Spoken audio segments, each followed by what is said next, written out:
Hello, welcome to something completely different today. What you're seeing on the screen right now is correct. Yes, we're going to be seeing some paper magic today.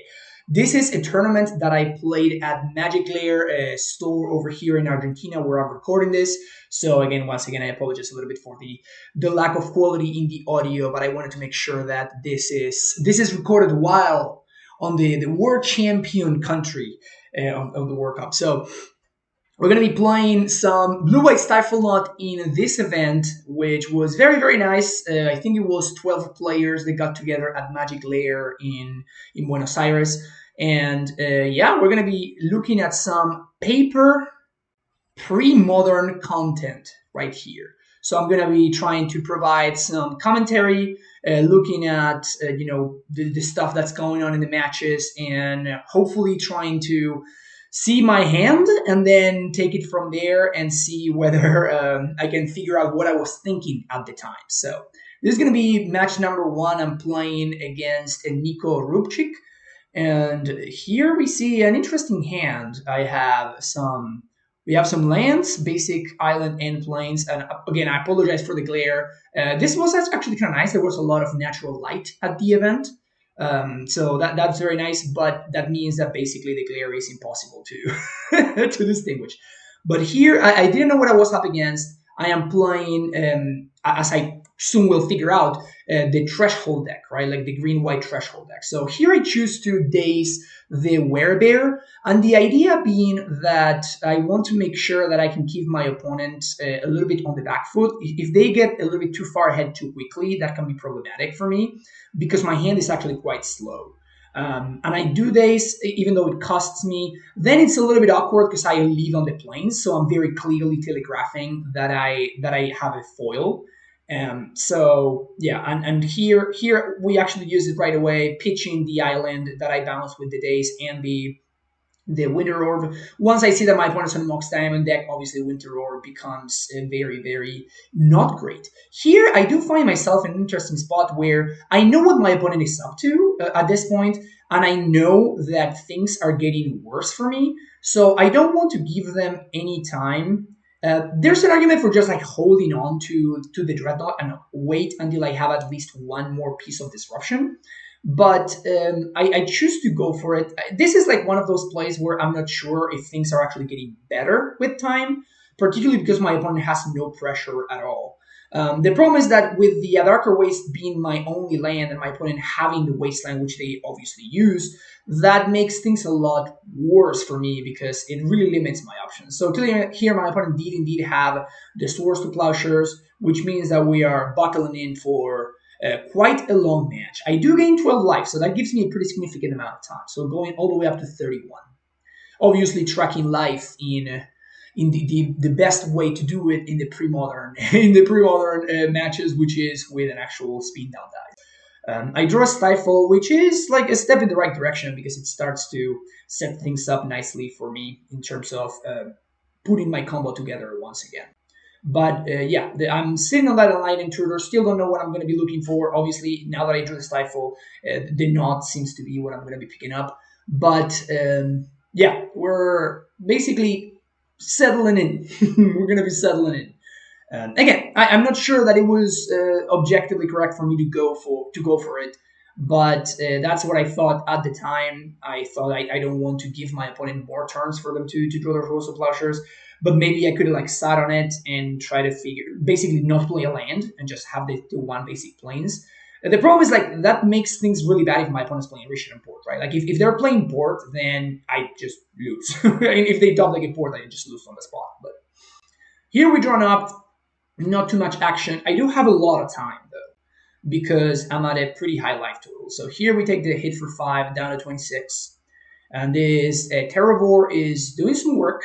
Definitely doing some work, but it's not the end of the world. Here, things get a little bit more dicey because now my opponent, they're one card away from Threshold, and now there could be some serious beatdowns happening in the near future. I do find the Flooded Strand. Unfortunately, I have two kinds of Tarkir ugly Flooded Strands. At least they're Japanese, which is nice. But I have two of those, and I drew those a lot during this event. A couple of times I drew my Onslaught ones, but so here's actually an interesting thing. Okay, so here Nico actually placed a mulch, which guarantees the threshold, which makes things bad for me. Also, those are some pretty good pickups. He did make a pretty big mistake here in playing the Wasteland first, because if he had let on mulch, he would have been able to actually deploy the treetop village in this turn, which would have made it so the village would attack one turn earlier, which could have mattered a lot.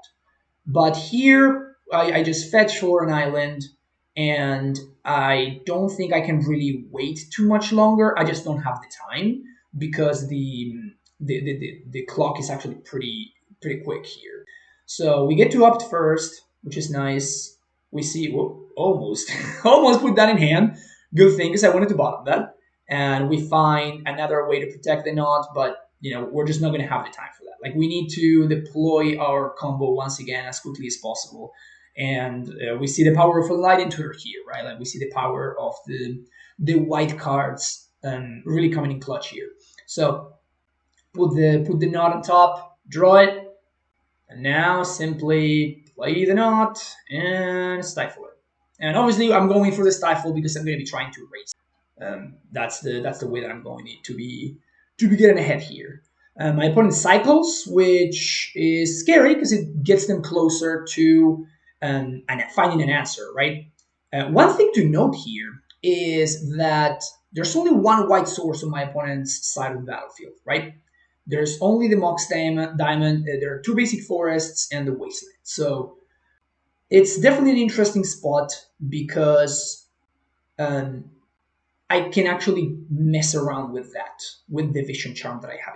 So Nico does play the Treetop Village, and here we see a pretty scary card, really, which is Sylvan Library. This is going to give Nico even more looks towards finding it out, and it can be problematic for me, for sure. Werebear comes into play, and we're going to see what happens now. There's a Woxwain in my opponent's hand, which I don't know about, but I'm seeing it right now. Let's see what I found there. So here I have 7 power, 7 toughness Terragor, and 7 power with the Werebear and the Mongoose, right? So the Seal of Removal is actually a pretty great draw because it really limits what my opponent can do. But realistically, there's not too much that I can do. But the Seal of Removal does enable both my attacks and my blocks, which is very nice. Here, I think that Nico makes a mistake. Here, I think that he should definitely be paying 4 life, because the difference between being at 7 and being at 3, it could matter if his plan is to chump block, but I don't think that chump blocking is how he can win the game, right?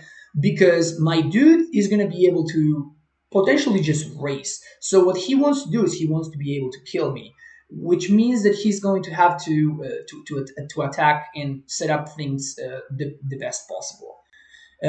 There's a possibility that actually erase that erase that. If he actually takes more damage, he loses. So never mind. Well played, Nico. And now that I'm looking at it, it's like, no, that's actually the better play. Yeah, he can't actually afford to do that. This is an interesting spot, though, because he can't really attack because he doesn't have enough for lethal. Here, I take the 7 points of damage. Obviously, the Seal of Removal is worth a lot in play right now. And I think that taking the damage there is very, very... It's just a correct play, because it allows me to raise fairly effectively. I do draw the opt, which makes me think I can opt into a land or whatever, but like that's not... The game is not going to last that long. So here, I just have to attack. I have to force some chump blocks. And he's kind of forced into activating the Treetop Village as well and throwing it under the bus, because he's going to be losing to the Seal of Removal. Like, actually, that Seal of Removal top deck ended up being much, much better than expected. Was much better than a Source of Blushers because they're effectively the same card, except one of them gains my opponent's life, which means that it actually swings the race, right? So here, because the card is Seal of Removal, it actually makes things a little bit more interesting. So what he's doing there, he's considering actually using that Woxwain, which obviously is pretty bad because there's a Seal of Removal in play, so I just bounce whatever they pump. It's not great for them, but yeah. So here I just do not activate the seal. I can still use the seal to bounce the Terragor whenever I want to. So that's pretty cool for me. Here we see a Walkswain that he points at the Seal of Removal, which is an interesting play. So I guess that the seal is really bothering him. So that's why he goes for that right there. The issue is that he's going to need to spend a turn redeploying the Terravor, and that is going to be a little bit risky because that's going to be using up all of his mana, which means that he's going to be spending all of his mana to just chump block effectively. And then I can just go ahead and I can just attack through and just force the chump and eliminate all resemblance of a clock that he has access to. So he needs to find a removal spell right now. He needs to find a removal spell right now. He does have the library going for him. And he looks at the top three. And here I am sensing some weakness. So on the draw step, I do actually face out the Mox Diamond in order to play around Seal of Cleansing. So if he did find Swords to Plowshares, we're still in the same spot because that's going to come back and it's gonna be able to plow my Dreadnought. But again, I'm trying to take turns away from him. I'm trying to limit his options. And yeah, just playing out the Terravor, I have exactly lethal because the Terravor is a 7/7 and I have he's at 5.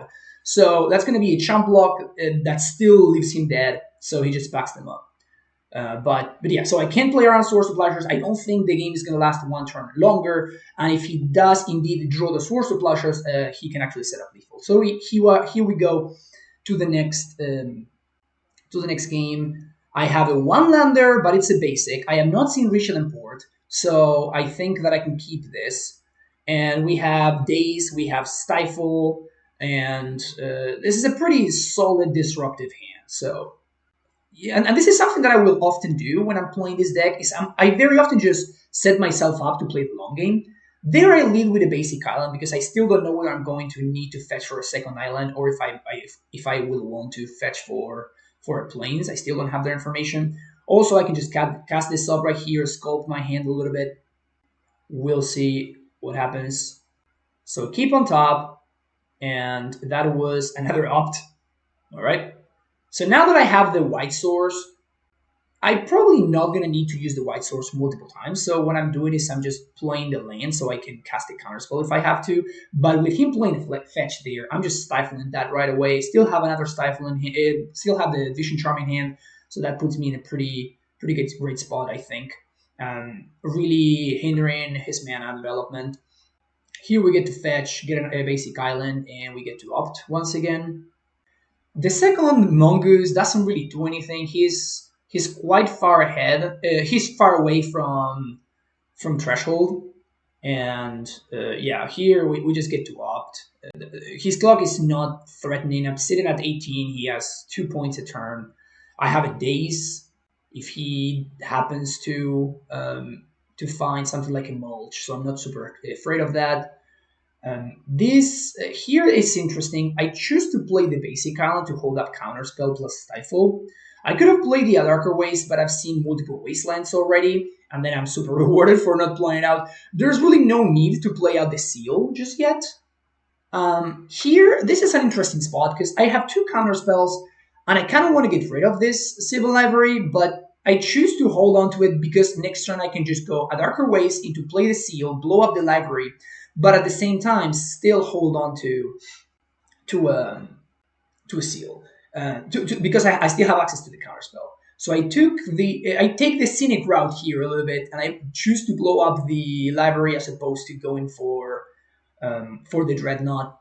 Because with any land, I'm just able to set up Dreadnought with counterspell backup and Daze. So I'm both, by playing out the Darker Waste, I'm baiting out the Wasteland crack, which I actively want to happen because it makes my Daze so much better. And here, I'm just in a pretty good spot. I have access to Daze to protect my dude, so if he has something like Naturalize, I don't really care. Still choosing to take it a little bit slow. I could see an argument for just going for it there, but yeah, there's the Werebear. And again, I choose to go for the counterspell just so I can use my mana, still holding on to that Daze. So this is the time where I choose to go for it. Like that land off the top is exactly what I'm looking for. Now I can play the Dreadnought combo. and I can hold up both Counterspell and Daze, which is probably going to be too much for him to be able to keep up with. Yeah, shuffling these cards was very, very exciting. So there's the Stifle, so I can even block if I wanted to. So that Stifle on the fetch land ended up being extremely, extremely good. Here, this is the easiest attack ever. Just take 12 real quick. And we see another land off the top. He does find a Mox Diamond. I do consider Wastelanding here. I also have access to Daze plus foil, but my thought process is just like whatever he's able to cast this turn, I can just foil that, and that's gonna be better. I'll take the 2-for-1 from the Mox Diamond and take it from there. So I was playing the land, but then it ended up going against it. It doesn't really matter because I'm just going to be able to Daze whatever he plays, and I can have a land anyway. But this is how I cyberned it, just showing it to my opponent, and that's how they cyberned it. So there's 3 naturalized, 2 humble. I definitely was not expecting humble, but doesn't matter too much. The second match is here, very quick, and as you will see over there, I'm playing against my brother. So he was playing Goblins, my actual deck list. I mulled to 5, and I think he mulled to 6. But this hand is an absolute banger. 2 islands, gush, foil. If I'm going to be keeping a 5-card hand, this is kind of exactly what I want. The only thing I don't want to see is turn 1 Lucky, which he doesn't have. So feeling pretty good about this. Monk Fanatic gets in there, and no place is fantastic for me. Opt allows me to set things up a little bit better. We drew a Daze, which is very interesting. And I top decked a Knot, so now we're good to go. A little bit of Flourish right there to set up the Knot combo. And he draws a card, looks at his hand. There's a Matron in there. And fetch land happens, which I let resolve because it doesn't matter. And then Matron gets dazed and cards get scooped. So whatever he does at that point, he does not have the time, right? So I know that he's got Tinker, the little thumbs up over there. And here we're just, I'm just showing some Cyberlink here. He knows my deck list, I know his, so there's not too much information being hidden. So my hand here is pretty decent. His hand is also quite fantastic. He does have some early pressure. Spirit Prospector, it's actually quite important in the matchup because it allows the Goblins player to hold up Pyroblast at all points, basically, without any cost, right? So he's just sitting there, and we kind of have to respect Pyroblast, but he can tap out every single turn. Like, doesn't really matter. He can continue deploying his board while holding up the interactive spell. Here we see an opt. My hand's pretty decent. We have 2 lands, we have Stifle, looking for Knot. Here we find a removal spell, which can be pretty key. Like, obviously, Swords to Plowshares is one of those kind of cards that really helps in this matchup specifically. The Mono Blue Dreadnought deck, if your opponent goes, like, when my opponents start right here, it's going to be really, really challenging for the Mono Blue Dreadnought deck to come back into this game when your opponent has a Pile Driver going, and it's just so much pressure while holding up Pyroblast, which is really, really tough. So here, he just gains a life, but I can get rid of Pile Driver, right? Like, once a Pile Driver resolved, the Dreadnought deck cannot get rid of it. So Source of Pleasures can actually do that. I choose to play the island there because if I top deck a foil, I can still cast it. So land go is the play. And I just keep drawing my ugly Flooded Strand as opposed to my pretty Onslaught ones. So you're going to have to bear with me here. I think that those are the only new framed cards in my deck. They will get upgraded eventually. Take a couple of damage, another Spirit Prospector, and at this point, I'm just thinking, yeah, Pyroblast is basically a given. He's missing land drops, but it doesn't really matter. He's still holding up Pyroblast, and I'm not going to be able to go for it for a while. Like, I'm going to need to set up a hand that can beat at least 1 Pyroblast, maybe more. So some shuffling going on, more land, and we just keep on keeping on. Keep on waiting. So many Pyroblasts over there. So he continues to put on pressure with this. tiny gobos. I do have the Gush in hand, but basically the timing of Gush can be quite challenging with this deck sometimes. Like I kind of wish that I could end-step Gush, but at the same time, I kind of don't want to because I'm gonna untap and I'm wasting two mana that I'm not gonna be using. So I kind of want to Gush on my own main phase while floating 2 mana. I do draw the Circle of Protection red over there, which is obviously fantastic. It allows me to keep the pressure a little bit at bay, but still not out of the woods because it's gonna be very mana intensive for me to be able to hold up the cup activations. We do see some attacks. I only prevent 1 point of damage, and it's key to prevent the Mog Fanatic because the Mog Fanatic can actually sack. I mean, it's not key; it's just strictly correct, basically, but not particularly important. Here, I was considering gushing, but again, I'm trying to use my mana and keep the pressure at bay. So I actively want lands in play, so that I can do exactly what's going on, and I can slow down my opponent's pressure. So he passes the turn back. Now I get to Gush. I have used my mana, and I really want to see what the top cards in my deck are so I can have more awareness of what my next plays are going to be. There is an argument over there for just like passing the turn and just untapping, floating the mana, and then doing that.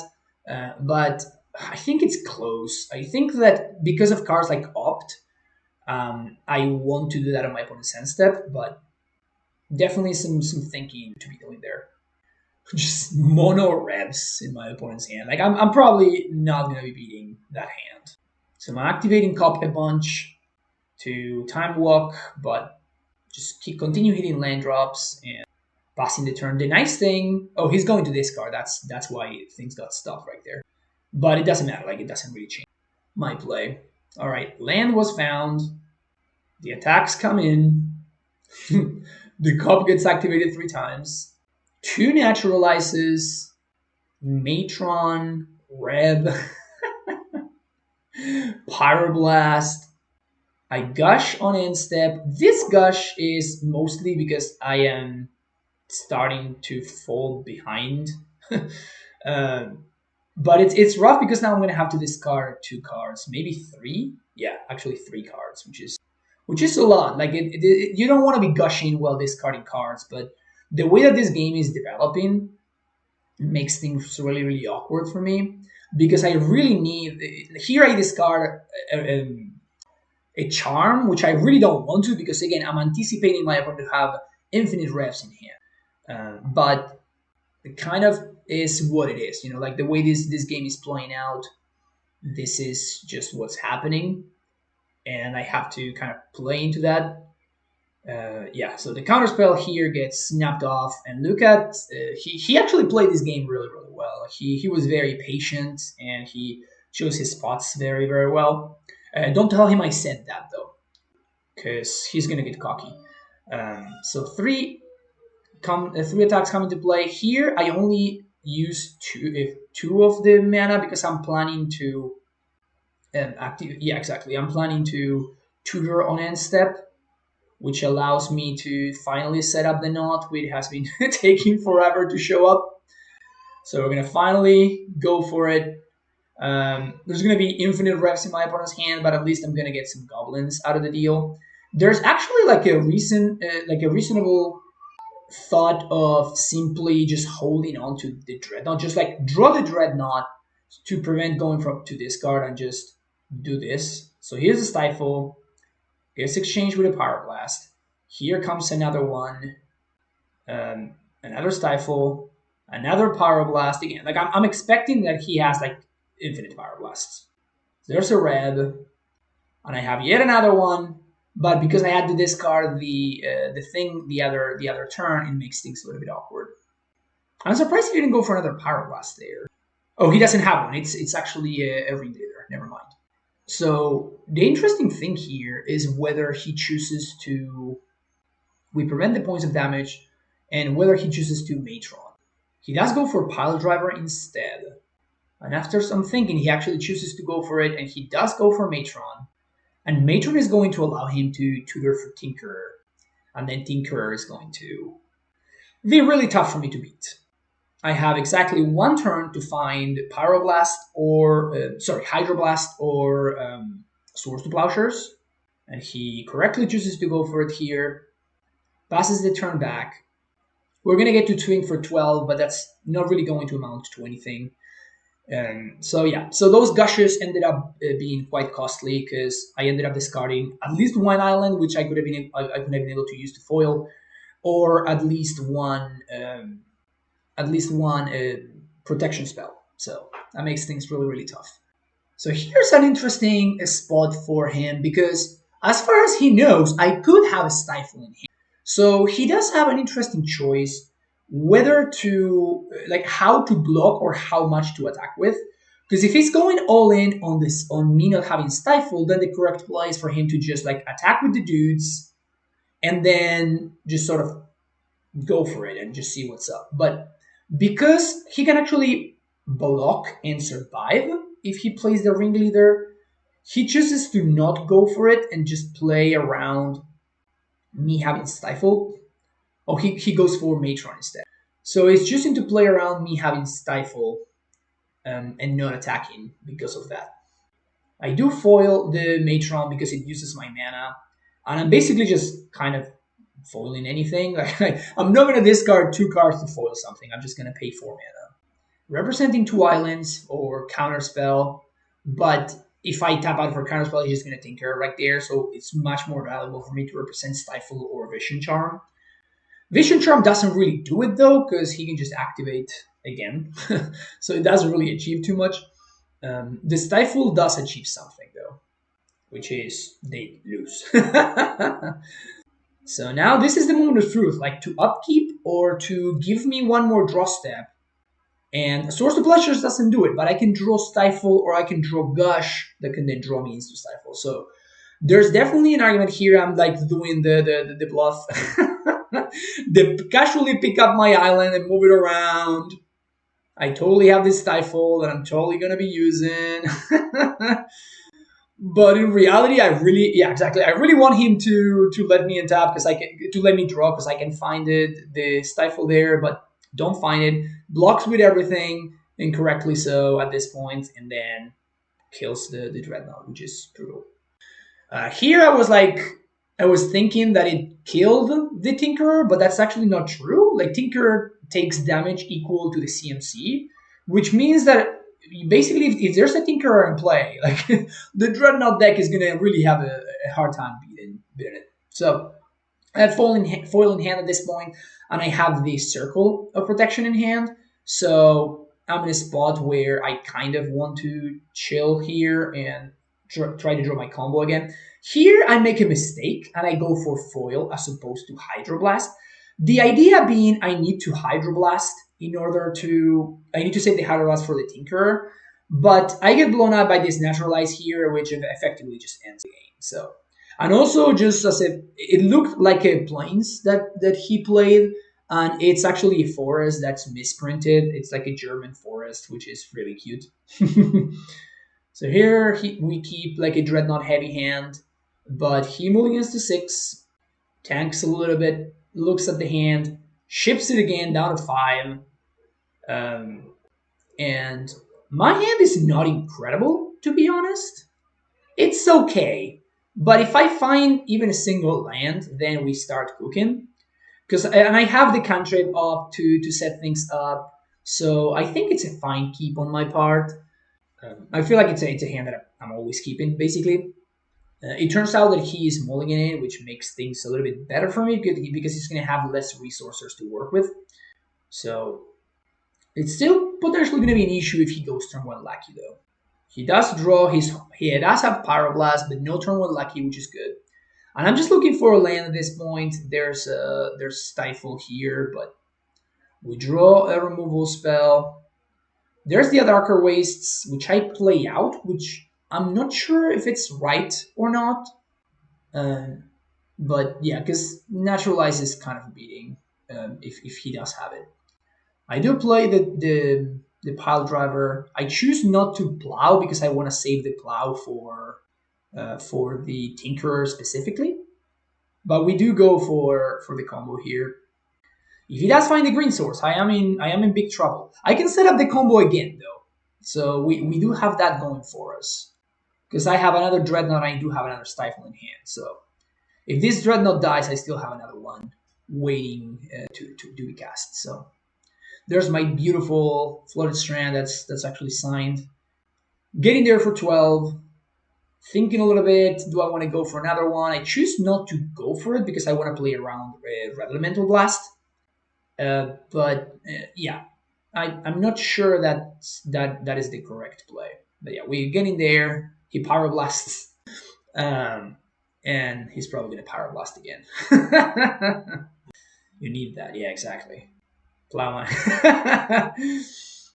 Right, I'm just having a good time, as you can see. Show the 4 Dreadnought hand, of course. But yeah, that would have been very interesting, though. Here we show the Cyberlink. I took out the Winter Orb, counterspell, 1 foil, 1 daze, because I was on the draw. On the draw, I think I took out 2 days, and then I brought in 1 more. But yeah, bringing the Swords to Plowshares, Hydroblast, Blue Elemental Blast, and yeah, the Circle Protection. Now we move on to another Goblins matchup. So I think there were 6 Goblins players out of 12 players. So what I learned is that people in Argentina do like their gobos. Keep a hand, keep an opening 7. Opponent keeps opening 7 as well. And we're off to the races. He leads on turn 1 Carplucent Forest, and he goes for the dreaded, the dangerous.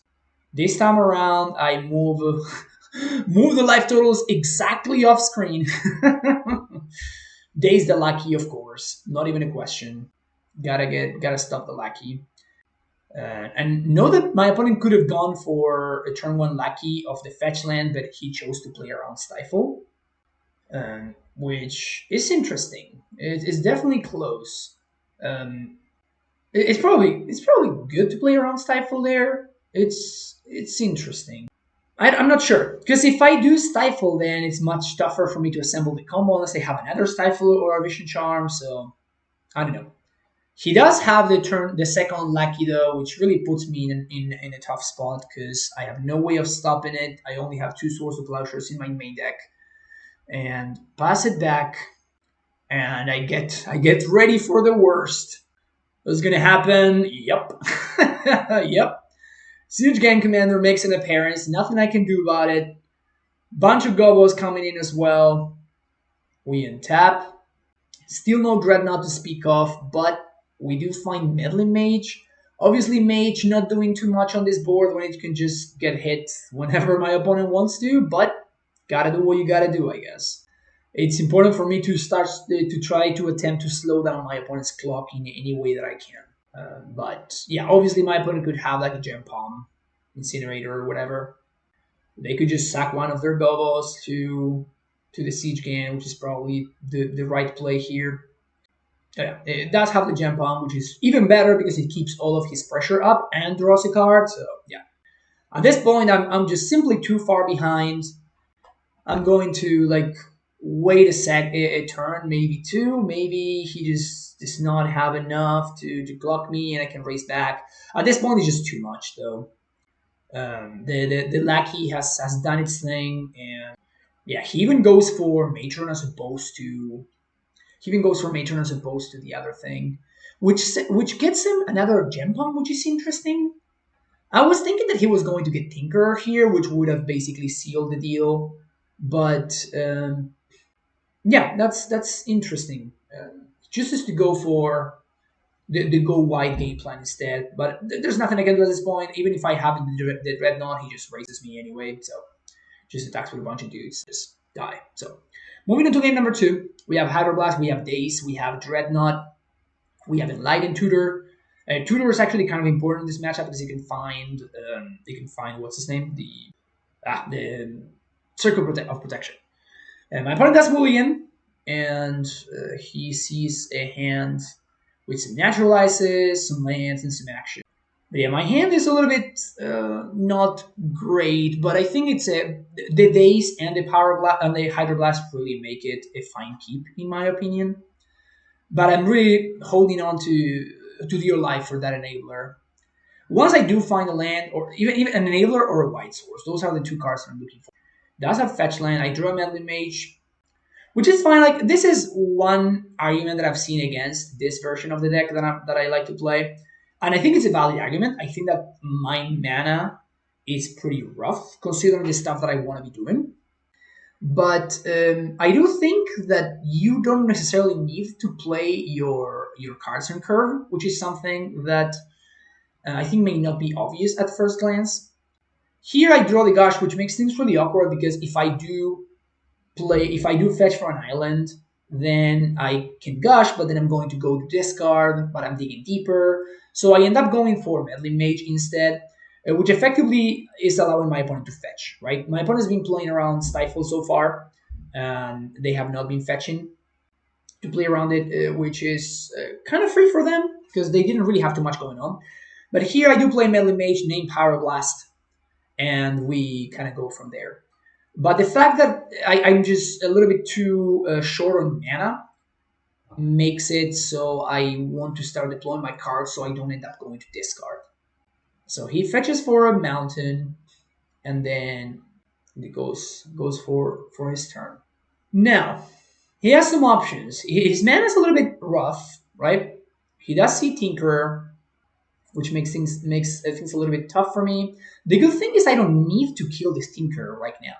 I do have the Hydroblast, and I do use it right now because he doesn't have access to Pyroblast mana. But I didn't necessarily need to kill the Tinkerer just yet.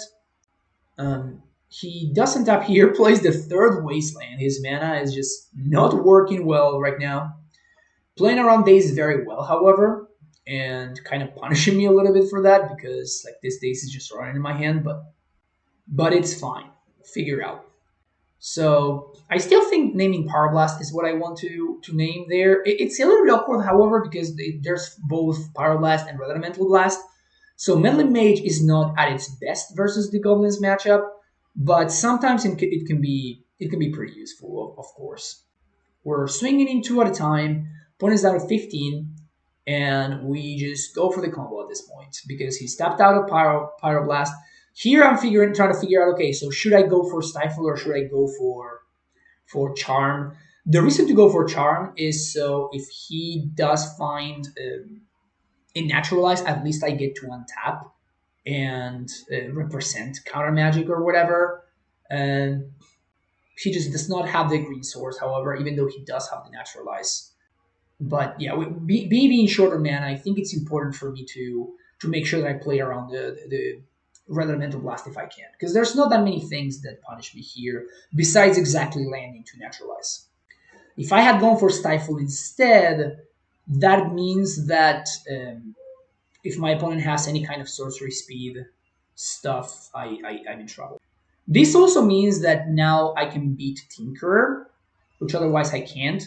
I do find the Source of Pleasures, which makes things a lot easier, but if my opponent goes for the Tinkerer activation, I can just Stifle it. So it's close. It's definitely close. I do think that going for Vision Charm is slightly better than going for... It's worse versus Naturalize specifically, but it's better against everything else. Also, Naturalize is still a Time Walk, right? So opponent goes down to 2 after taking all the damage. And they're taking the damage because they want to enable Gem Pump, right? So deal 1 to Gem Pump, finally find the other land, finally manage to find the second colored source. But because I actually used the charm, now he's just gonna get blown out by Stifle. Doesn't even go for it. I wonder why.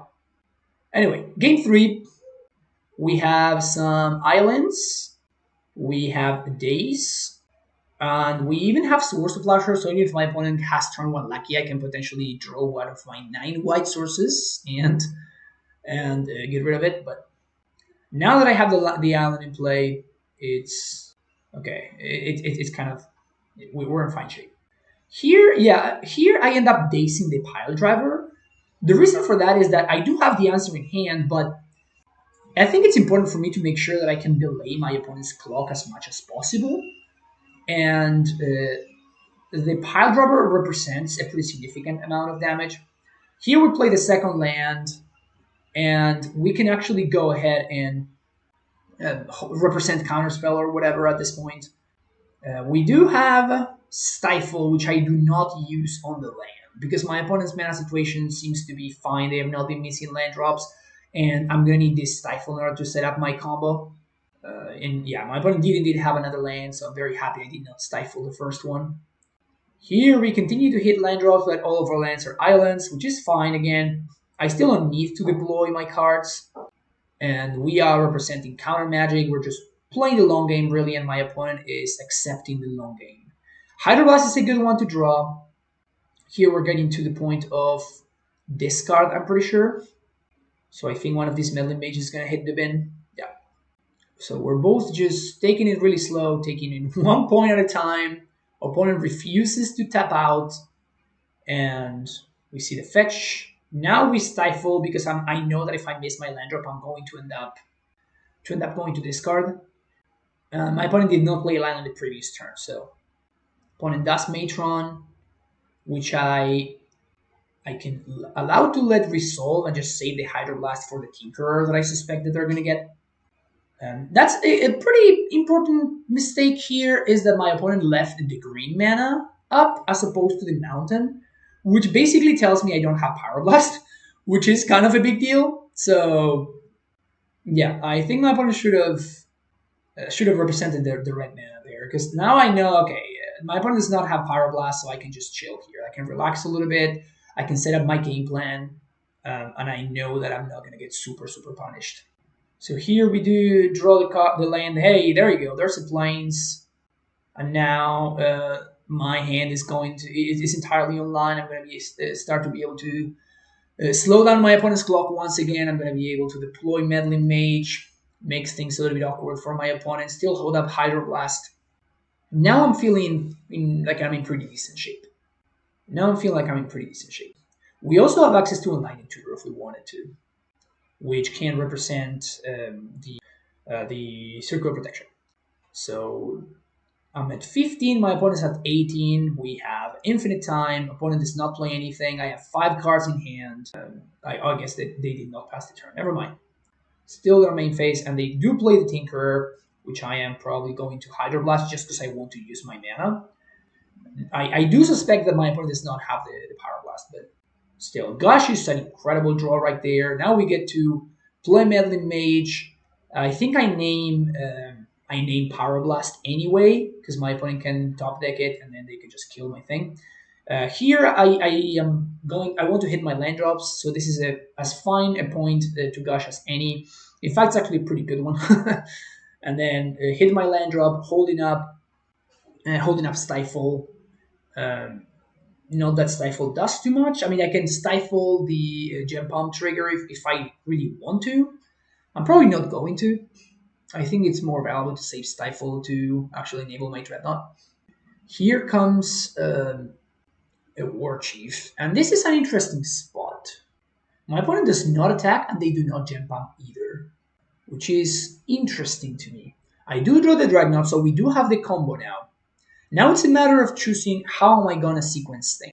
And I do go for it, holding up 2 Swords to Plowshares. And this time around, I'm going to Vision Charm. If my opponent has Naturalized, they have to use it right now. And then I can just Vision Charm once again. And this allows me to save the Stifle in case my opponent has another Tinkerer. Because the Tinkerer is going to be hasty because of the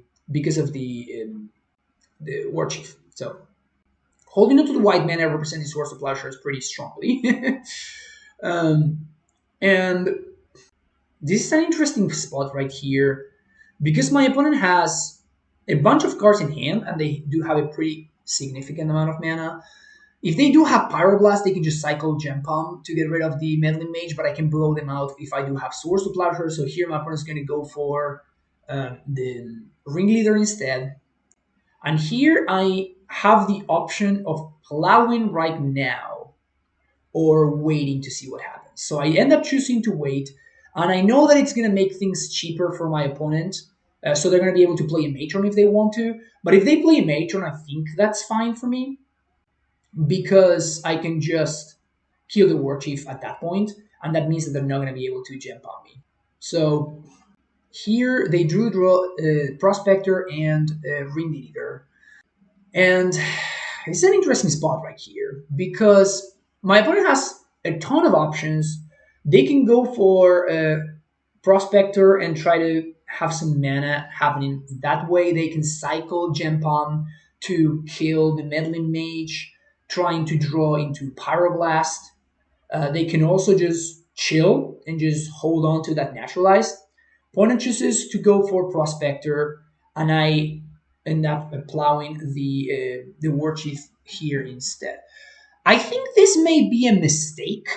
I think what I'm supposed to do at this point is to let the Prospector resolve, wait for attacks, and then actually source to Plowshares the Prospector.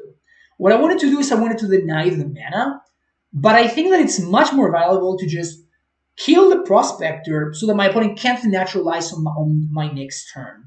That guarantees that I'm going to be able to attack with, at least get one hit with the Dreadnought, and then I can set up another Dreadnought because I still have Stifle and Tutor in hand, so I can set up a second Dreadnought if I want to.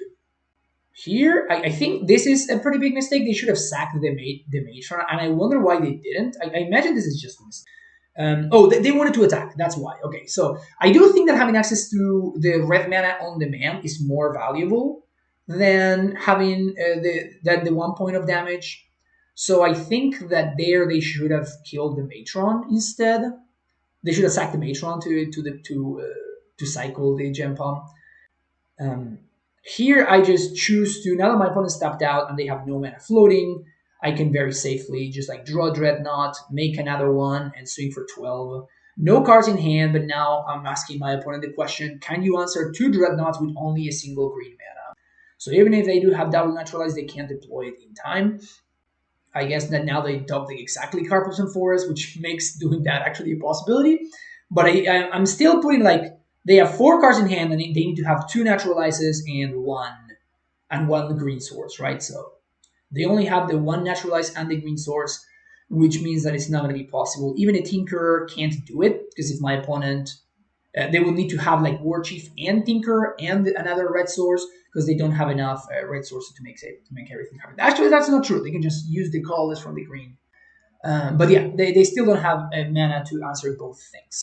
So opponent ends up going for the guy, which technically makes it so they can chump to survive. They can chump to go down to 1.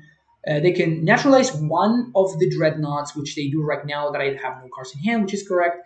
And then they can just send everything into the red zone.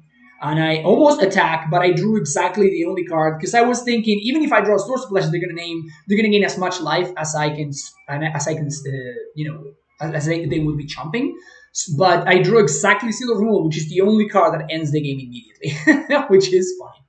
Same cyber thing that I did in the previous game. One of the Meddling Mages is gone. My opponent had an insane amount of hate. They had Overload, they had Double Tinker, they have like 3 or 4 Naturalizes, Pyroblast, Hydroblast, and things ended up going my way anyway.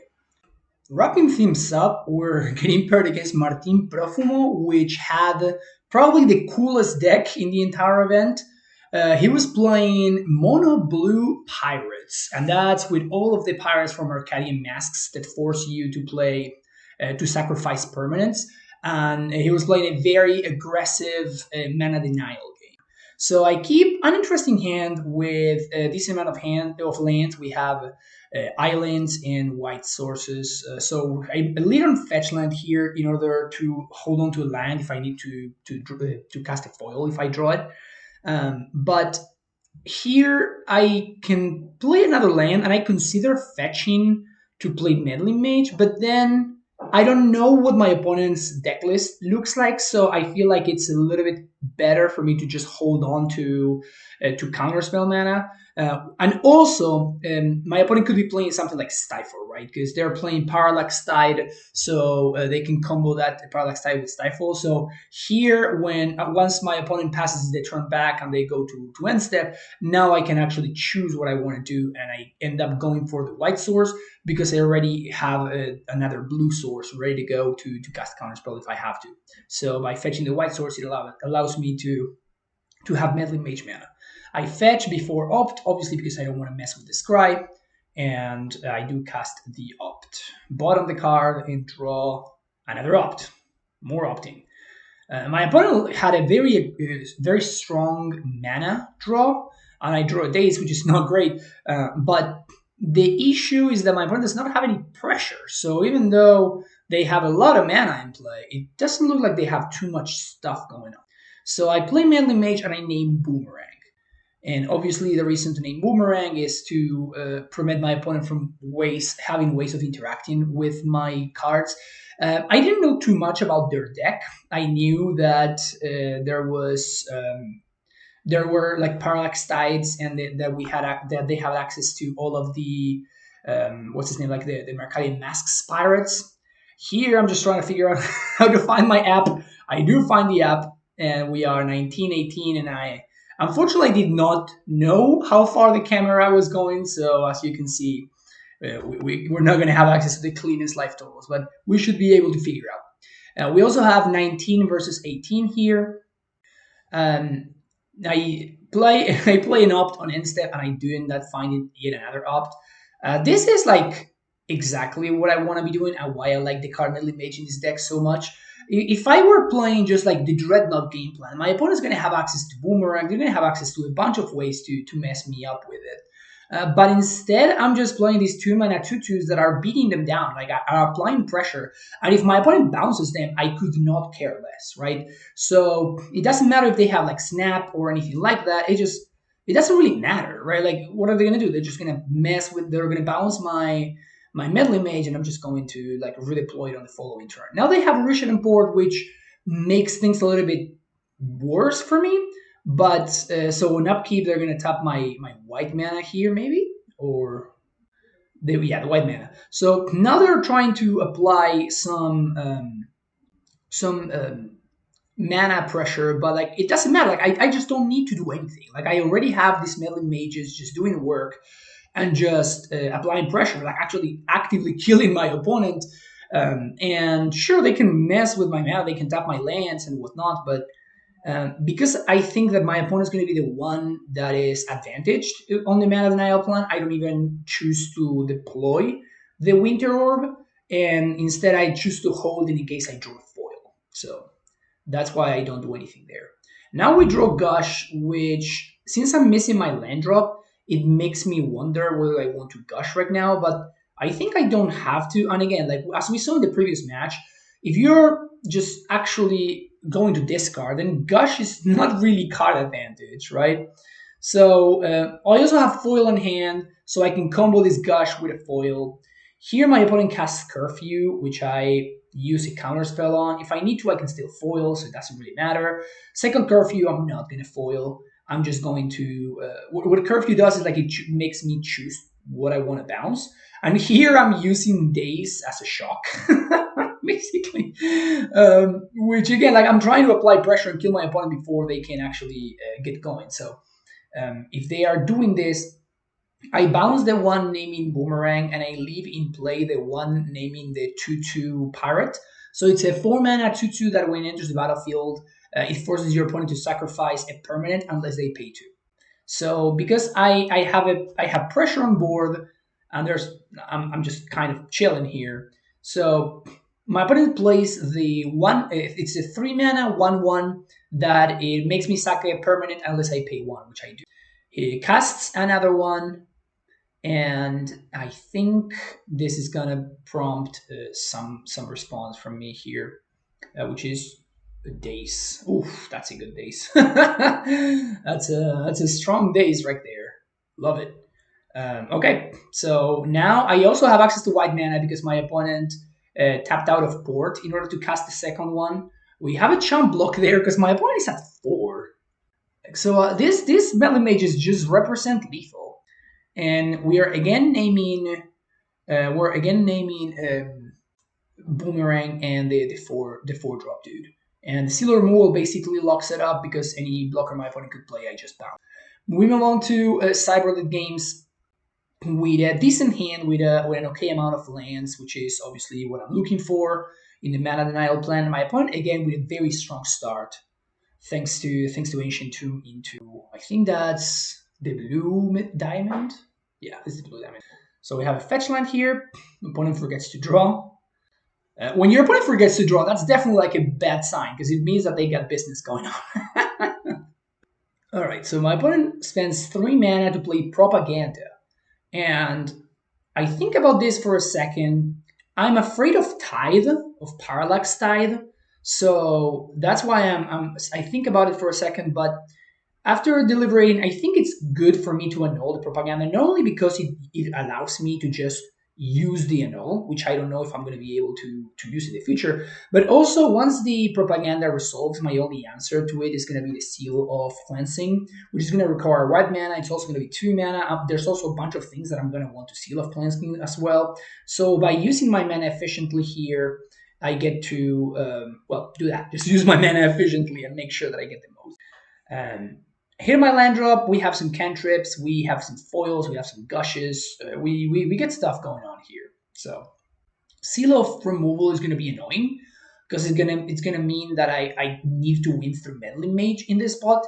And this is again like one of the reasons why I like blue white so much is because like if I were playing mono blue Dreadnought, I would this Seal of Removal right here would be a massive headache because it means that I'm not gonna be able to do anything until I both have an enabler for the Dreadnought combo, and I also have a way to protect it. So it makes things really, really awkward. Here I can hold up Swords to Plowshares, or I can just main phase the Opt in order to look for a land drop. I end up choosing to give myself the option of choosing what to do later, but I'm definitely going to be casting this Opt. This also means that if my opponent plays the 3 mana 1/1 that makes me sack a permanent unless I pay 1, I can just pay for it. So it's not a big deal. So my opponent taps my land, which is an interesting main phase thing to do. So I tap for blue, and I use it when my opponent passes. So now I have I do cast the Opt, and now we are chilling. I was definitely looking for a basic island there so that I could potentially cast a foil if I need to. There's a Tithe, and that is a problem. That represents a problem. So now my lands are gone. Tide goes down to 3. And yes, it was actually very tough to... it was really, really hard to go ahead and make that... The actual table was weird to move your cards around over. Didn't hit the land drop, and we just discard Swords to Plowshares. Swords not doing too much right now, but yeah, my opponent organizing their mana. That's also probably bad news for me. The good thing is that all of their cat purses and like all of that kind of stuff like doesn't really do anything because I literally have no permanents. So joke's on you, opponent. I guess. Draw a card. Still miss my land drops. Counterspell gonna hit the bin. Turn gets passed back. The good thing is this Tithe is not really doing anything. Of course, I'm extremely scared of a Stifle, right? If my opponent has a Stifle to bring back all of the your land come back triggers, then like that's a really, really bad deal for me. But even something like Boomerang doesn't really do anything here. Like my opponent can bounce their own thing, but it doesn't really matter because I get my lands back, and at that point I can just use my counter magic or whatever. I could just like hopefully deploy the seal. So yeah, it's weird. Like I'm afraid of specifically Stifle, but I'm fine with everything else. Here my opponent makes an interesting play. They tap my fetch land, which is a pretty interesting play because it forces the action. So I can just fetch here if I want to, or I can just allow my opponent to tap the fetch land. I think about it for a second, and then I let it happen because I want more lands to be in my deck. So I don't want actual islands to get exiled. Here, the Tithe goes the tide trigger goes on the stack, and I am scared to death. But fortunately for me, and here I think it was a misstep by Martin, which is I think that they should have just let it go instead of exiling my land. So they're just gonna balance their tide here, but that's just fine. Like they can redeploy it on the following turn, but yeah, this I don't think this really achieves much in the end. So I obviously just let that resolve. There's not much I can do about it, but I just lands back. So he draws like his mana is very painful. So we're gonna see two ancient tombs. He's already down to 12, and it's gonna get to the point where it's just not gonna be able to cast spells anymore. So here I'm playing around Stifle, so that's why I'm fetching right here. And now that I have access to Double Island and I even have Gush, that makes me a lot less scared of the Tide for obvious reasons, because I can just save my lands in response to all of the Tide triggers if I need to. So I can guarantee that I at least have access to two. Another land is great. That's kind of exactly what I'm looking for. And now we are cooking. We're just chilling. I'm thinking about whether I should be holding up just hardcast foil or I should play out the Seal of Cleansing. I think it's close. I think it's better to just hold hardcast foil, because I think it's very likely that my opponent will go for the Tithe. And if they do, then they can just exile everything. So port makes things a little bit awkward, but I can just gush if they end up going for port to play around foil. Opponent does not go for the foil. Oh, they do actually do. Okay, so they tap both of my lands on upkeep, which is that's the best possible play, I think. Here I'm gonna be wasting this mana, so I just choose to main phase opt. I can still gush and replay my lands if I do feel the need to. But I'm going to be going to discard, so I'm not super excited about gushing here. Tanking on this opt, and I do choose to play the gush. It was definitely an interesting choice there, because I'm not going to main phase gush, but gush be allowing me to protect my islands is kind of a big deal. Also, I'm going to be foiling this. I'm basically going to be locked on foiling this Tithe, so having access to the extra gush seems decent in order to help me recoup the card disadvantage. So here he's starting to really feel the pressure of his own mana. So here he does choose to go to 10 to cast the Tithe, which I just have to gush into foil. The good thing is that this gush enables both of the foils in my hand, so we're kind of looking pretty good here in that sense. So there's the foil pitching basic island, and I think the what else to pitch is close. Because I have double Stifle, I think that's fine. I end up choosing to go for Seal of Cleansing because, again, as I was saying earlier, I really value Meddling Mage in a matchup like this. Having access to the extra avenue of attack can be super, super relevant. Here they play the 2/2, and I end up choosing to go for Stifle on the trigger. And the reason for that is because I really want to make sure that I continue hitting my land drops. And I'm basically trading instead of trading with a land in play, I am trading with the Stifle in my hand. But I only have one more land that I know of, and I want to make sure that I can continue developing my mana, because that's the axis that my opponent is very heavily ahead on, right? Like double port, I really need to protect my mana. Now, my opponent could bounce their own 2/2 and then redeploy it in order to make me suck something. But at this point, I already have the Meddling Mage in play, so I don't care as much. I just sack the Meddling Mage and move on with my life. And also that gets rid of the Seal, which makes my Dreadnought a lot better, right? So it's not really that big of a deal. This is an interesting turn here. And again, like this is all because of the pressure that the Soul Lands are creating on my opponents. Now that I also have a 2/2 in play, so that also helps my plan of just attacking. But yeah, my opponent's deck seems like a lot of fun. It actually seems really challenging to play. Also, Curfew here would be kind of beating, right? Like bouncing their own 2/2, like forcing me to return the Meddling Mage. It would. I think that's actually what I named. Having seen it on the previous game, I think that's what I named with Meddling Mage. I think I just named Curfew because it would be like a massive blowout here. But yeah, the pressure of the Salt Lands is really not allowing my opponent to to port as comfortably as they wish. They end up going for the tap, and they tap me out here, which makes me think that they want to resolve something big, because they could have just ported and tapped my land, then play the cat burst. So they end up tapping like that, and I actually don't remember what that card does. I think it's a 3 mana, and then you sack. I think they sack your opponent sacks a permanent for each creature you control unless they pay 1. That's what it does. So I choose to bounce the Gush, to cast the Gush, and then I'm just gonna foil here, probably pitching the redundant Dreadnought. But yeah, this would force me to effectively sacrifice both of my permanents, which it's gonna be too much of a too much of a cost, of course. So yeah. So actually, the second Gush that I ended up keeping was very relevant. Opponent fixing they're tapping around. Obviously, it's not that big of a deal.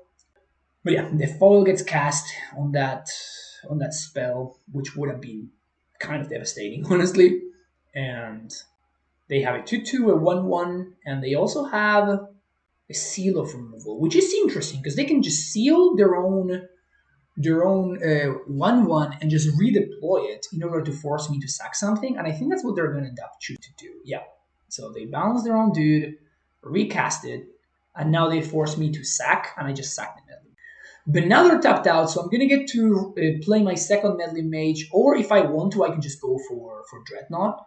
Having found the other land makes me excited about waiting for one more turn, but I end up choosing just to go for it. Oh yeah, this is actually great, because now I have Stifle in case my opponent has another Seal of Removal. I am representing lethal, and my opponent seems to have exactly Curfew here in order to prevent me from just winning. And because I had a Charm instead of Stifle, this actually protects me. It protects the Dreadnought. And this, like a big deal about Charm, is it allows you to protect your Dreadnought for the entirety of your opponent's following turn, which is pretty sick. So here we take 3. Opponent plays Propaganda, which is pretty good because it's effectively going to lock me. So now on upkeep, they tap both of them, going down to 2. And now I drew a card. Now I'm forced to pass the turn back because I can't attack through the Propaganda. But I have access to Stifle, Land, and Medley Mage. So next turn I'm going to be able to... They have exactly 1 turn to Boomerang me or to Curfew. If they have it, they win. And if they don't have it, then I win. So that's pretty decent. So they double tap me. I find a land, play a land, go to combat, swing for 12. End the game. Very, very close match. My opponent was very close to ending, to finding their way out there. But so I ended up cutting some Daces, Phyrexian Furnace, and obviously I cut the Winter Orb, and I brought in stuff like Norrod to slow down my opponent's artifact mana, Seal of Cleansing for the same reason. Also, Seal of Cleansing hitting Tide. The extra counterspell came in as well. Seal of Removal got cut when my opponent's the one Seal of removing their own things, you know. And here, this is the last match. It was actually like a 4-round tournament, so I ended up going 4-0, which is nice. But this is, I think it's Maxi. It was his name, and he was playing PandeBurst. And we just figured might as well play a nice little extra match to see what's up. So here we finally, I was pointing out that I finally drew my nice, my nice fetch land. So he leads on turn 1 the rest off of a City of Brass, which I just dace. So obviously I want to hide information. I don't want to give my opponent the option. But PandeBurst is a very scary combo deck that can kind of win out of nowhere, and it accrues card advantage with cards like Attunement in order to set up a lethal replenish that wins the game on the spot. And the way they force their combo through is through cards like Duress and post-board stuff like Elemental Blast or whatever. So definitely a close match. Here he plays Attunement.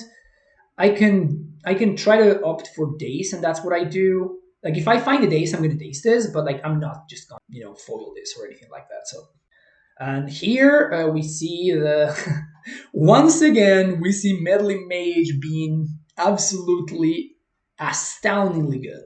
So basically, I just play the Meddling Mage, and I'm just gonna name Replenish. He basically cannot win until he finds a Parallax Tide. So that's kind of where we're at, and it puts my opponent in a very awkward spot, which is obviously good for me.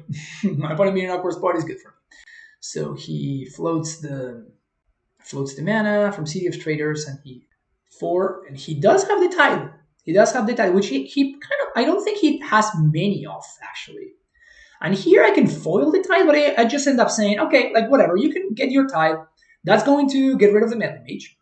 But then I can just like save the foil for your what's his name? I can just save the foil for your what's what I'm looking for here? The Replenish. So and this is risky, but it's the highest upside play. He does go for sacking the Atonement, and he sets up his combo with StifleNought and whatnot. So yeah, the upkeep of the Tide does get paid there.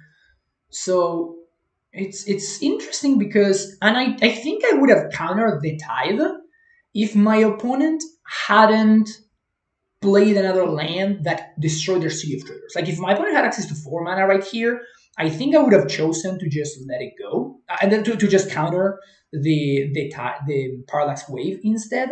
But because they basically stone rain themselves, I think I'm fine because I don't think my opponent's going to be able to do too much stuff. Here is when things get a little bit tricky though, because I need to counterspell the Opalescence because otherwise the Parallax Tide and the Parallax Tide becomes a creature, and then it can exile itself, and then it comes back, and then things become really awkward. Here we do see the tutor package really coming in handy. I get to tutor for Winter Orb, which is going to be pretty good against what my opponent's trying to do. And this goes very, very well with the game plan that I was already trying to establish, which is let the Parallax Wave resolve and then basically just make it useless, right? So the combination of Winter Orb plus just turns going by is what is allowing this game plan to work out fine. So I do get I do draw another land here, which is pretty good. It effectively blanks the effect. I end up choosing to hold it in case I draw another foil, which may or may not be correct there, because if I want to... Oh, I actually have a foil in hand. Never mind. So I have the foil in hand, so yeah, I choose to... I'm very smart, and I choose to actually hold it in here. Here, he duresses, and I can just counter this, or I can just let it resolve. I know that he's going to take the foil, but what this allows me to do is allows me to just go for tutor for Phyrexian Furnace. And here I actually I cheat a little bit. Like I make a games rule violation because I'm thinking, okay, I'm going to end step Enlighten Tutor and just like do the thing. But then I forget that while I'm thinking that, I'm also thinking, oh, I can just do it upkeep. So I actually have the upkeep happen and I untap. But I stop to think, and I'm like, no, I think I actually want to draw Phyrexian Furnace. So I want to tutor for Furnace in order to blank my opponent's combo. Like I can just get rid of the Tide, the Wave, or like the Opalescence or whatever. Like I just start to have options. So that's when I'm like, yeah, I think I'm just going to do this in upkeep. And then I just forget that I'm losing this in upkeep because in my mind I was doing it on end step. So I hadn't actually untapped just yet. So I do end up untapping these planes as well. It doesn't end up mattering because I still had enough mana to do everything that I wanted in the end. But yeah, I'm technically cheating.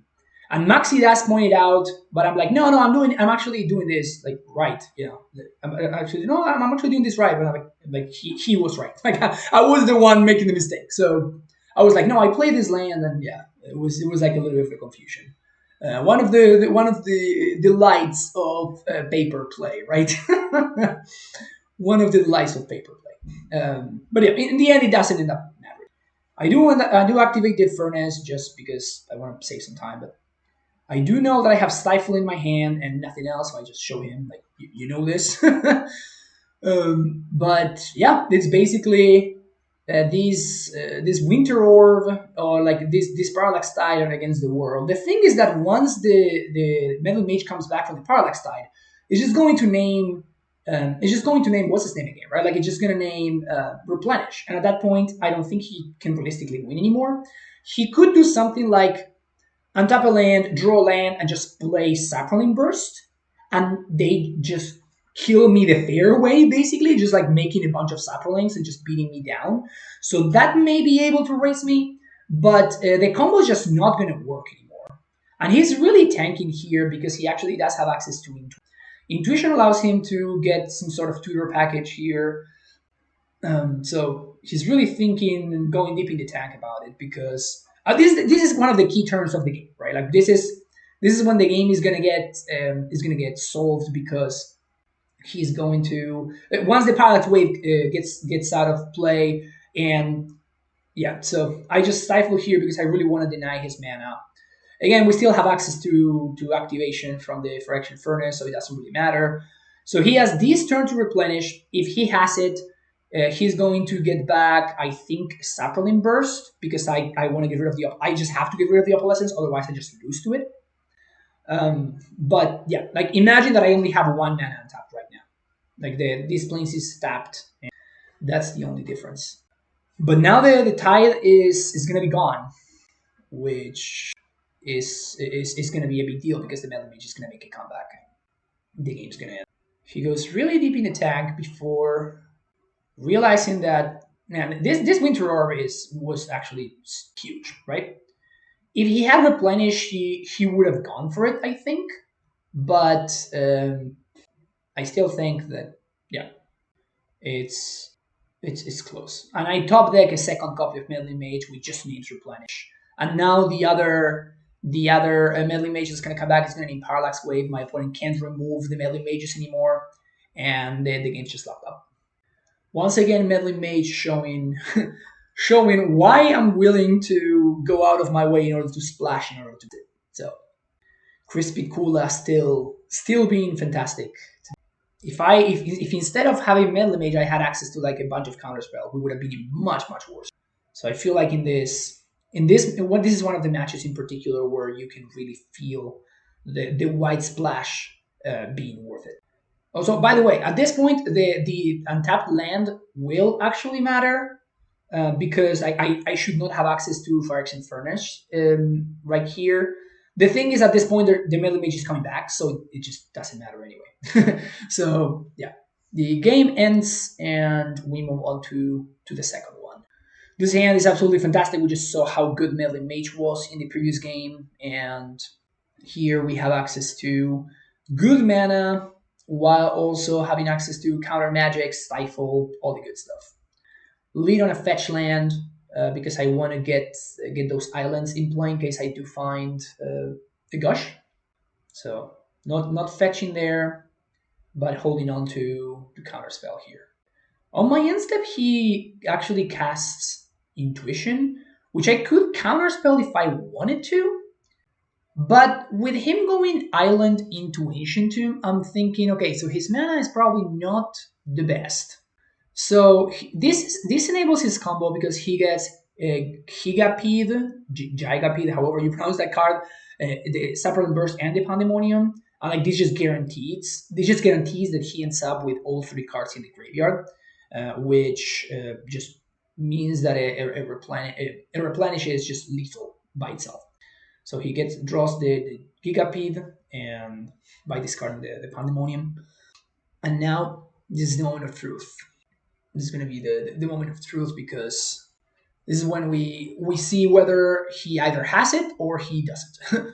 We did find the Gush there, which is good because it enables my foil in hand. And I'm considering whether to just play this Winter Orb, but I think I want to deploy the Winter Orb after my opponent has already tapped out, so I can guarantee that I'm getting good value from it. So I just pass the turn back, just doing nothing. He Intuitions again on end step. And this is a little bit of a scary intuition because he's probably going to get like triple Duress or like triple Replenish, which is like the other half of the combo. So This is very much a 4 intuition kind of deck that we're playing. And I choose that is the correct, that's the replenish that goes to him, not the other two, just that one. So now we know he has the combo, and now it's a matter of, is he gonna go for it or is he going to? Okay, so he ends up going for it with a red backup. So actually, this was the last match. This is the one that I remember the most. So he goes to replenish. I go for the counter spell, and he reps. And then I'm just gonna foil back after a gush, and then I'm going to untap, and I'm going to cast Winter, which again is going to be very good. But yeah, this is an interesting match. I wonder if he was supposed to just chill a little bit before going for this. But the problem, I drew the days, but I don't have the. I actually don't have the island in play because I bounced it. So, cast the foil, counter war ends, and lots of cards go to the graveyard. And now Winter Roar is gonna make this days just so. Only one land gets untapped. Draws another island, which is good, obviously. Only untap one island. Untap. Draw for turn. We have a second gush, we have a Dreadnought. There's a bunch of stuff that we got going on. So I end up choosing to, because I could draw Meddling Mage. So that's why I was thinking, okay, which one do I untap? And then I just go for it here with Days backup. He could have a Parallax Wave, but based on how he untapped, he can go like island into Parallax Wave, and then I just blow him out with the Days. So I think it's good to go for it there. Also, this Dreadnought attack is going to be a double Storm Rain because at that point the City of Brass and the Ancient Tomb are just worthless. So that attacks. Am I main facing the opt here? I guess I'm gushing. Okay. So blue floating. I gush just so I hit my land drop. I have a blue floating, so I get to opt. Looking for counter magic. And I end up keeping Tormod's Crypt, which effectively means that he can't combo again. Now that kind of locks it up. So even if he answers my my Dreadnought at this point, his lands are just getting destroyed. Or they are straight up blanked. So he goes for the Frantic Search. And I'm thinking about whether I should Daze or not. In the end, I don't think there's anything that he can do. He can find like whites. He can find like second land into. He could have found like exactly second gemstone mine or exactly a basic plains into another replenish. But I also have the Tormod's Crypt in place, so it doesn't really matter. So this is how we both sideboarded. I actually end up cutting one Dreadnought, as you can see here. And obviously, cut the Swords to Plowshares. Just removal doesn't really do anything. So I really want to go on the Meddling Mage game plan. And this is something that I like about this deck, is that it allows me to pivot and not be all in on the combo as other versions of Dreadnought are. Even like blue-black or mono-blue, they have to win with the Dreadnought, right? So if your opponent has good cards that line up well against the Dreadnought, be it like, for example, in the previous matchup, they had like a bunch of curfews and Seal of Removals, or in this case, the stuff like Parallax Wave, Seal of Cleansing, and whatnot.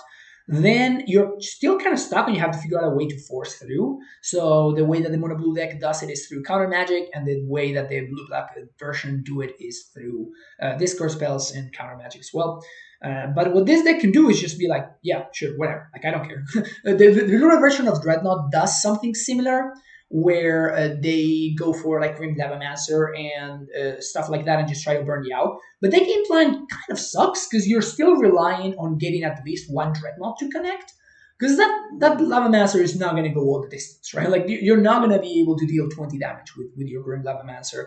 Also, the mana for the Blue-Red Dreadnought deck is pretty bad, and you don't get to play with Gush. So here with blue-white, you just get to, in a matchup like this, just get to... The same is true against decks like Parfait or whatnot. You can just side out some number of Dreadnoughts, and you just play a Meddling Mage and just go the distance with a random 2-2, right? You just play your 2-2, you protect it, and it's really easy to protect a Meddling Mage when it's just naming one of the cards that beats you, right? So if you're playing against Parfait, you play Meddling Mage and you name Swords to Plowshares, or you name both of Druids, and like, they just have no way of getting rid of the Meddling Mage because they're going to have a bunch of Seal of Cleansings and stuff like that don't do anything.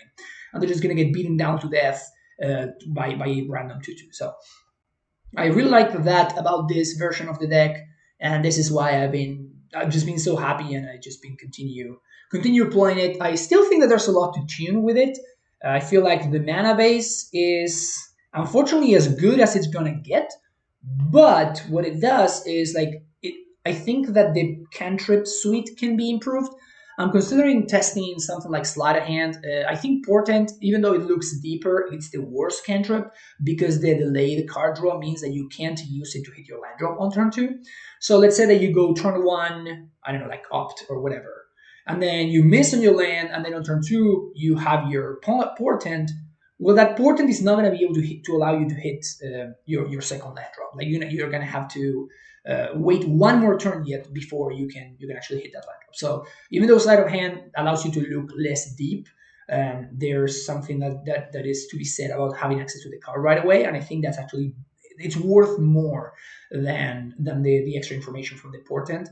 And sure, like you can look at your opponent's the top of your deck, but the top of your opponent's deck, but that's just bad. It's just not worth it in the vast majority of these scenarios. Then there's also Impulse, but Impulse is just 2 mana, which is just terrible. Again, it's a country that does not allow you to look for lands, so just not particularly useful in my opinion. But yeah, Peak is the other option, but and Peak does combo with Meddling Mage. My argument against that is that Peak doesn't give you any selection whatsoever, and if you know what you're going to be naming with Meddling Mage, it doesn't matter what your opponent's hand looks like. Basically, it only matters when your opponent has either Red Elemental Blast or Pyroblast. So you kind of need to know which one of those cards you want to name based on what they have, based on exactly what they have in hand.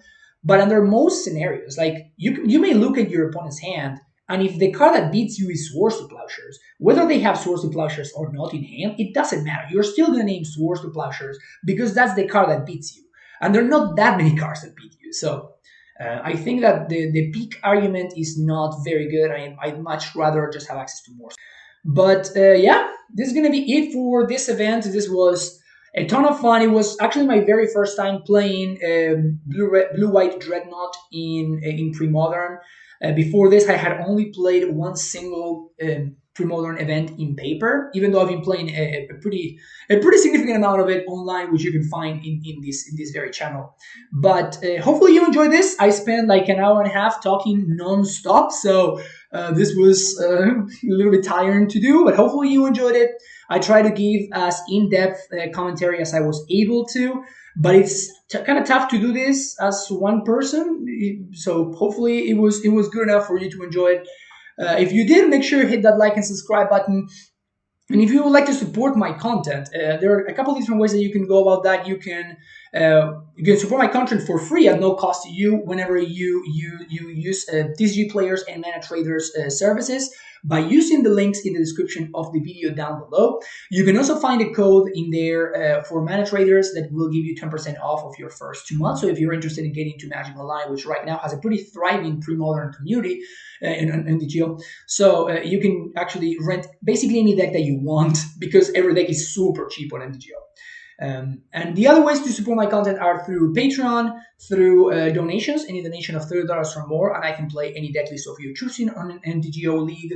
And finally, you can also support my content by booking coaching sessions. So if you're interested in taking your game to the next level, you can check that out as well. Everything is in the description of the video.